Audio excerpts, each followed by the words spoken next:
Bismillahirrahmanirrahim. Assalamualaikum warahmatullahi wabarakatuh. Alhamdulillah alladzi amarana biluzumi taqwa wa nahana 'an ittiba'il hawa. Asyhadu an la ilaha illallah alladzi 'alal 'arsy istawa wa asyhadu anna Muhammadar Rasulullah an-nabiyyul mustafa. Allahumma shalli 'ala Muhammad wa 'ala ali Muhammad. Hadirin hadirat rahimakumullah. Mari kita lanjutkan pelajaran kita pada hari ini yang berkaitan dengan takwa. Sering kita mendengar kata-kata takwa, bahkan juga sudah menjadi bahasa Indonesia. Untuk mensyaratkan sesuatu, untuk menjelaskan pribadi seseorang, untuk syarat pemimpin misalnya, juga ada disebut bertakwa kepada Allah Tuhan Yang Maha Esa misalnya. Kata-kata ini sudah sangat populer di kalangan kita. Namun kita ingin melihat bagaimana Nabi menjelaskan pengertian dan hakikat dari ketakwaan itu, dan bagaimana seharusnya orang yang sudah memiliki sifat ketakwaan itu di dalam dirinya. Apa bentuk perilaku yang harus dia lahirkan sebagai wujud dari pribadi yang bertakwa. Lebih-lebih lagi sekarang kita di dalam bulan Ramadan, sering juga kata-kata itu kita dengar. Bahkan di antara sasaran ibadah Ramadan kita, Allah menjelaskan la'allakum tattaqun, agar kamu bertakwa. Nah, hadirin hadirat, ini yang kita lihat dari isyarat Rasul sallallahu alaihi wasallam. Kalau selama ini kita sering mendengar takwa itu adalah melaksanakan perintah Allah, menghentikan larangan Allah. Imtisalu awamirillah wajtinabu nawahi. Melaksanakan semua perintah Allah dan menghentikan semua larangan Allah. Itu yang selalu kita dengar, dan itu diantara pemahaman ketakwaan oleh para ulama.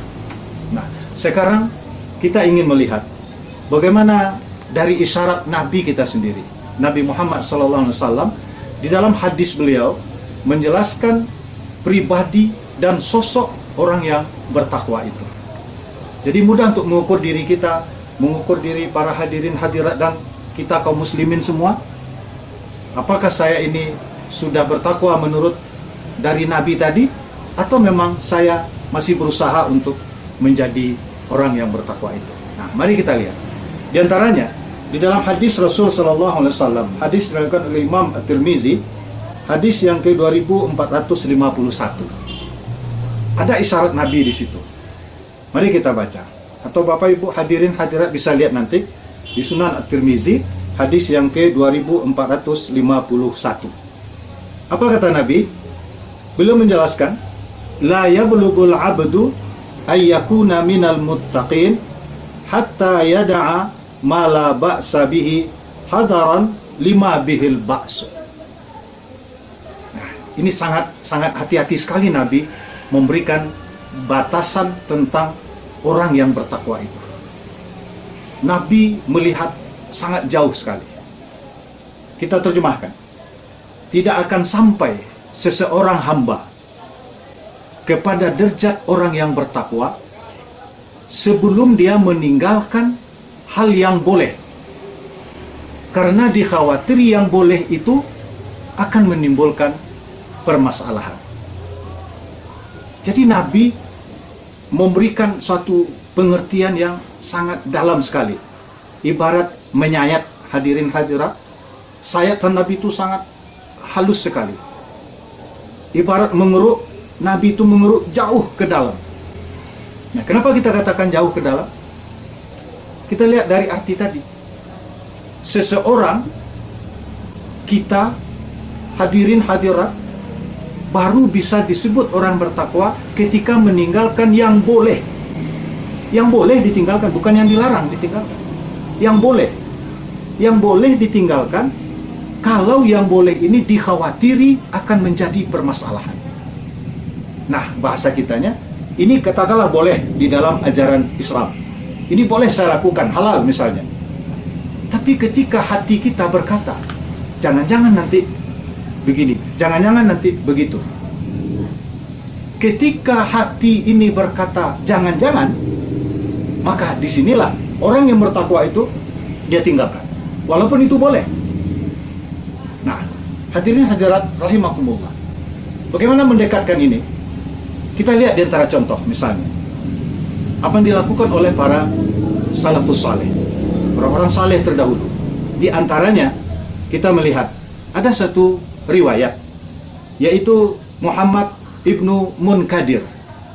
Beliau ini seorang tabi'in yang terkemuka. Mungkin sering juga kita semua mendengar nama beliau, Imam Muhammad ibnu Al-Munkadir. Nah, apa yang terjadi pada diri beliau? Beliau ini seorang pedagang.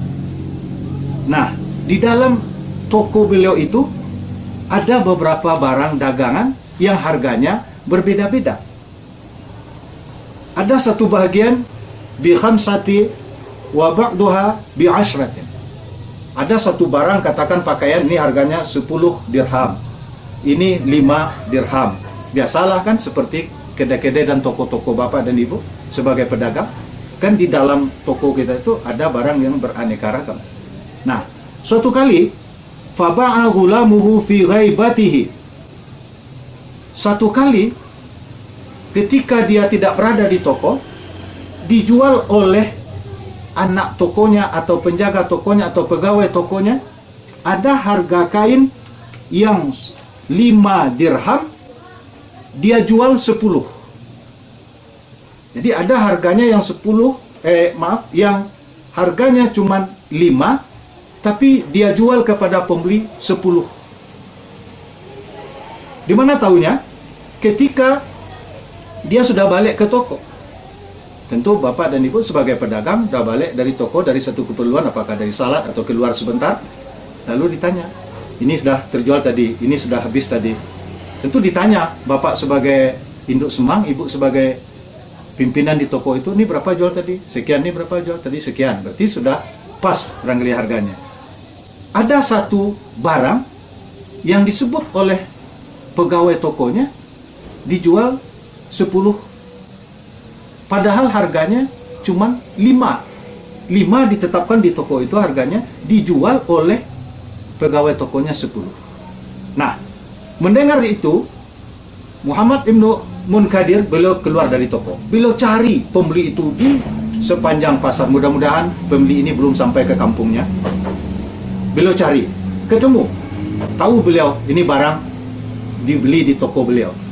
Biasalah kalau sekarang barangkali dengan kantong lah, jinjingan, mungkin ada merek toko. Kalau dulu mungkin ya barang kita di toko kita, tentu kita tahu di bawah orang sepanjang pasar itu. Ketika ditanya, ini di mana beli tadi? Di situ. Tentu tahu dia toko di. Berapa dibeli? Ya diakui 10. Kata Muhammad ibnu Munkadir, bapak, ini harganya cuman 5. Bapak beli tadi 10 kan? Iya.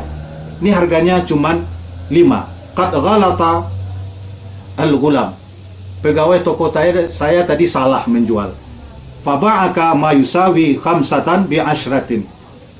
Dia jual kepada bapak yang harganya seharusnya 5, dia jual tadi 10. Bapak beli 10 tadi kan? Iya, 10 harganya cuma 5. Nah, lalu si pembeli, ya hadza qad raditu. Apa-apaan nih bapak? Saya sudah ridha. Tidak masalah itu, biar aja. Saya sudah ridha, walaupun harganya menurut bapak 5, tapi saya sudah beli 10 dan saya sudah ridha. Saya sudah senang, nyaman saya, makanya saya bawa barang itu. Kata penjual lagi, Ibnu Munkadir lagi, wa in radita fa inna la narda laka illa ma nardahu li anfusina. Ini kata. Walaupun bapak sudah ridha, bapak sudah senang, tapi saya tidak senang, Pak. Saya baru akan senang ketika saya juga senang dengan kesenangan bapak. Artinya kerugian bapak itu saya tidak senang. Saya senangnya ketika harganya 5, bapak beli 5, itu yang saya senang. Berarti sekarang duit bapak berlebih 5. Nah, nampak? nampak oleh kita, hadirin hadirat, begitu kehati-hatian beliau. Padahal kalau menurut kita, udahlah, dia kan sudah ridha, dia kan sudah senang. Apalagi dalam jual beli kan antara dia suka sama suka, senang sama senang. Sudah, dia sudah senang berarti sudah halal. Itu menurut yang datar saja iya. Tetapi ketika ingin mengeruk lebih dalam, penjual ini dia merasa, ini kalau saya diperlakukan seperti ini, saya tidak merasa senang ini. Atau bisa jadi nanti keluarganya di rumah berkata, ini harganya 5, cuman bapak, kenapa bapak beli 10? Walaupun dia sudah riba, tapi bisa jadi keluarganya nanti di rumah yang tahu dengan barang misalnya, yang berbeda pandangnya dengan pembeli ini, mungkin mengatakan sesuatu kekeliruan dari bapak yang membeli ini. Nah, menjaga itulah. Nah, ini kan kehati-hatian itu nama. Inilah ketakwaan, bisa kita pahami dari contoh itu. Walaupun pada dasarnya sudah boleh, orang sudah ridha, kita sudah jual barang kita, dia sudah ridha. Tetapi Ibnu Munkadir berkata hati, jangan-jangan nanti begini, jangan-jangan anaknya di rumah begini, jangan-jangan istrinya nanti begini. Atau juga saya kalau diperlakukan seperti itu, saya juga tidak senang. Walaupun dia sudah ridha misalnya. Nah, hadirin hadirat, ini dia bentuk perilaku ketakwaan itu sudah tergambar oleh kita. Jadi sekarang begini saja Pak, kata Ibnu Munkadir kepada pembeli tadi, walaupun Bapak sudah ridha, saya beri sekarang 3 pilihan. Ini saja, saya beri 3 pilihan. Faktar ihda salasi khisalin. Pilih oleh Bapak 3 hal.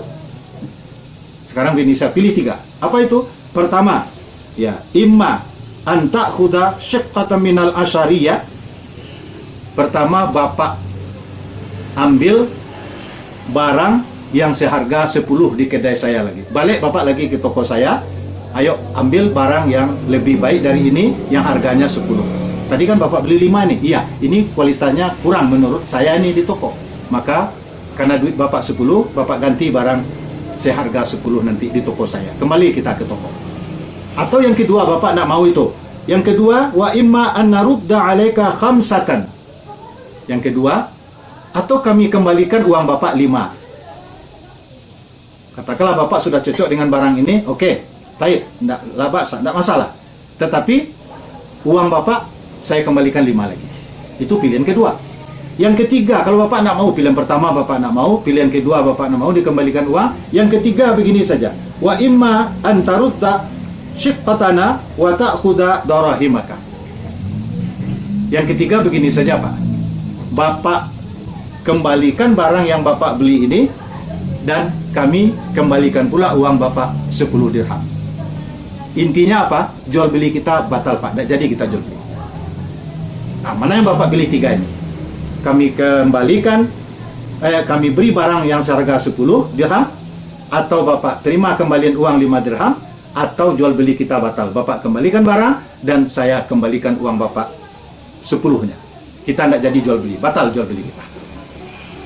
Hadirin hadirat rahimakumullah. Inilah diantara bentuknya. Akhirnya mana yang dipilih oleh si pembeli tadi? Dia pilihlah mengambil uang. A'tini khamsatan. Kalau begitu kembalikan saja uang kepada saya 5, karena saya sudah cocok dengan barang ini, saya tidak akan mau nukar barang ini, cuman uang sajalah kembalikan. Kalau betul begitu kata Bapak, kembalikanlah uang saya 5 lagi. Sudah dikembalikan oleh Ibnu Munkadir uang 5 dirham, dan wan sarafal a'rabi, orang kampung atau yang membeli ini, dia berangkat pulang, senang dia. Hadirin hadirat rahimakumullah. Beginilah wujud dari sifat ketakwaan itu.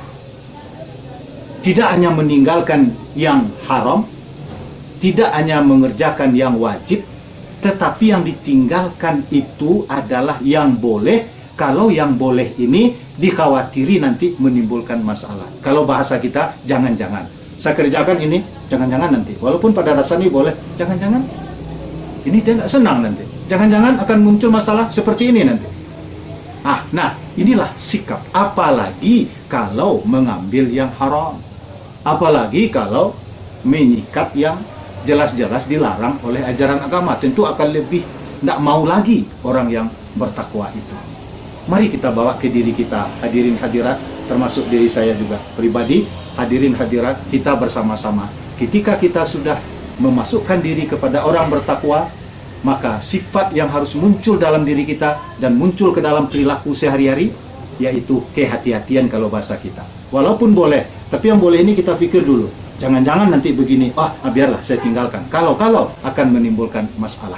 Mudah-mudahan ini bisa kita camkan, dan dengan latihan Ramadan ini insya Allah kita akan sampai ke situ, karena janji Allah seperti itu, la'allakum tattaqun, pasti kamu bertakwa ketika ibadah Ramadan ini kamu jalankan secara baik dan benar. Ketika kita mengisi Ramadan dengan baik dan benar, pada pertemuan kita sebelumnya kita sudah sampaikan la'allakum tattaqun. La'alla itu kalau dari Allah itu menunjukkan lit tahqiq, untuk menunjukkan pasti kamu bertakwa, pasti kita bertakwa ketika kita lalui aturan-aturan Allah dalam berpuasa ini secara baik dan benar, insya Allah. Mari hadirin hadirat, kita berdoa kepada Allah, ibadah Ramadan yang kita jalankan diberi kekuatan pada Allah, kita sempurna menjalankannya, tidak sekedar menahan lapar dan haus saja, tapi betul-betul sampai ke sasaran menjadi pribadi-pribadi yang bertakwa tadi. Yang bertakwa tadi, sikap dan pribadinya sangat berhati-hati terhadap yang dia lakukan. Bukan meninggalkan yang haram, tapi yang boleh ditinggalkan. Kalau yang boleh ini hati berkata-kata jangan-jangan menimbulkan masalah, maka itu ditinggalkan. Inilah kata Nabi tadi, orang bertakwa hatta yada'a ma la ba'sa bihi hadaran lima bihil ba'su. Dia tinggalkan yang boleh kalau dikhawatiri yang boleh ini menimbulkan masalah di belakang hari. Mudah-mudahan Allah kabulkan keinginan kita, sampaikan sasaran ibadah kita semua. Amin ya rabbal alamin. Fa'tabiru ya ulil absar la'allakum turhamun. Assalamualaikum warahmatullahi wabarakatuh. Banyak lembaga, tapi di antara lembaga yang saya percaya, lembaga Amil Zakat Nasional Dewan Dakwah. Ini salah satu jihad kita di zaman modern. Terima kasih. Wassalamualaikum warahmatullahi wabarakatuh.